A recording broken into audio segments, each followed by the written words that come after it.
Hey, what's up, guys?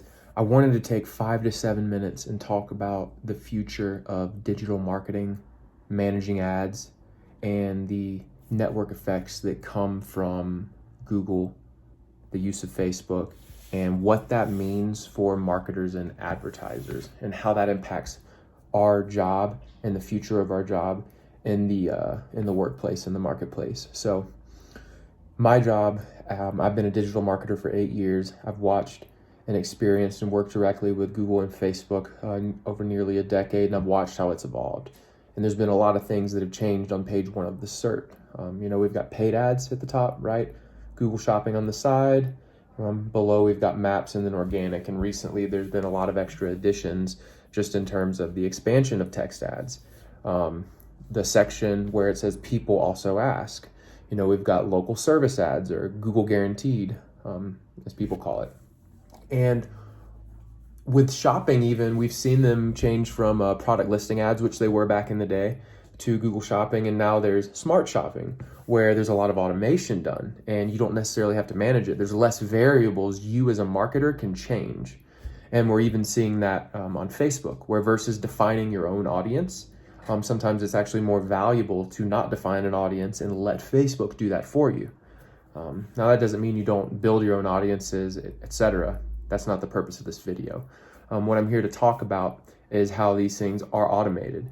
And what's important to understand is Jeff Booth, in his book, he talks about in The Price of Tomorrow, he talks about these deflationary things that, give humans time and do not require as much money printing and just the creation of capital and more debt. And what's really interesting is that impacts people who have jobs like me.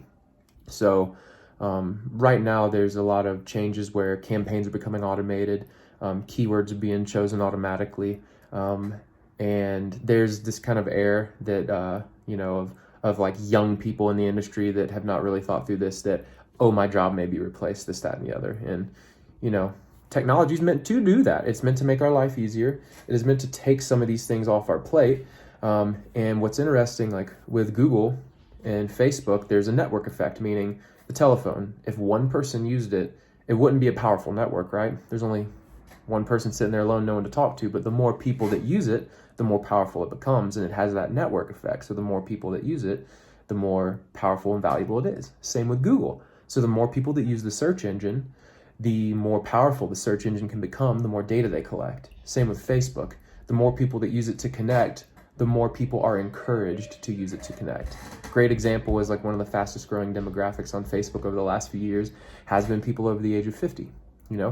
Young kids use it, younger generations use it, and then the laggards, as we say in marketing, the older generation begins to use it. And now we're seeing, kids move to these newer platforms like TikTok. But this is an example of network effects. And so as Google and Facebook gather more of this data of how we interact with these platforms and our buying habits, the network effect that they now have for their algorithm, the more powerful it becomes, it allows them to automate these things and replace our jobs. Now, that's a very interesting thing, but I don't think that necessarily is something for people to fear in the marketplace. There's actually something that you can do in response to that to be more effective. And what I want to talk about specifically is, how to connect multiple platforms, multiple areas of focus in a marketing strategy, and bring them together, which technology is not able to do just yet. So if you are running paid ads on Google and Facebook, you're creating organic content, you're utilizing a CRM, you've got a payments software that helps you understand your customers' buying habits so you can serve them unique marketing material. You've got email campaigns, text message marketing, the list goes on.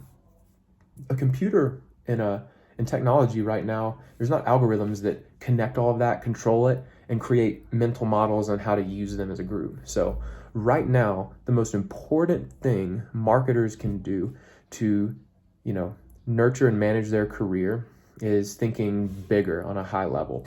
Don't focus your career as a Google AdWords expert. You will be obliterated by technology, I'll promise you that. Do not be someone who focuses on, just one aspect of these.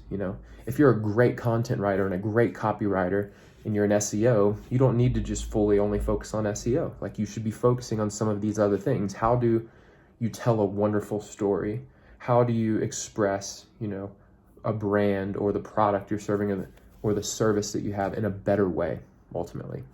So for young marketers who are, just getting into this, and you see like the things that you can control that are being taken away from you, don't, be afraid of them. Don't think like your job's on the line. Like, yes, software is eating the world, and the more powerful these tech organizations come, they're going to automate some of these things, but we are light years out from the people who are the true creatives, the true critical thinkers, them being replaced. So I would encourage everyone to just be diligent, stay humble in learning and educate yourself, and work to find ways to connect all of these platforms to tell your brand story, to serve your client, and to, make an impact for those you work with, and make that clear to them, And one thing is for certain too, these new platforms that come out, especially during COVID, like builders and developers that are locked in their home, they're exponentially building new products, and that's not going to stop. So these new softwares that come out from these young organizations that are used like TikTok, big brands are competing to buy it. They want to own it. They want to have that data. They want to be able to utilize that and make it more powerful. So all those things considered, learn these new platforms, learn how to connect all of them, learn how to tell better stories, and just bring more value for whoever you're serving, whatever your job may be. But it's going to be the critical thinkers who can connect the dots of all of those that are going to have the jobs, that are going to be in demand. If you are just narrowly focused on one of these, you've got a job for the next 3, 4, 5 years, but over time they will be automated and you will be out of a job. And we will see this with more technology. As more technology comes out, there's less need for us to be pouring our human capital and our human energy into that. Software is meant to replace that so that we can actually have more time to spend with our family, to learn, to create this new American revolution. So it's an exciting thing to think about and talk about. And I would encourage everyone to read Jeff Booth's book, The Price of Tomorrow, because what's really exciting is the more software can replace these things, there's less money needed in the marketplace. And that's what we're seeing with the devaluation of the dollar and the issuance of all these bonds and corporate debt and money printing, is because that's the only way we can stimulate the economy. And software and technology is deflationary. It reduces the amount of workload you and I need to carry, and it does it for us. So read his book. He'll dig more into that.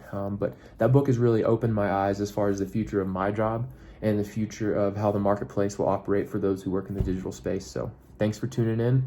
Check me out at bobbyshell.com. If you made it 8 minutes far, please like and share the video, and hit me up on Twitter at @BobbyShell. I appreciate you. Talk soon.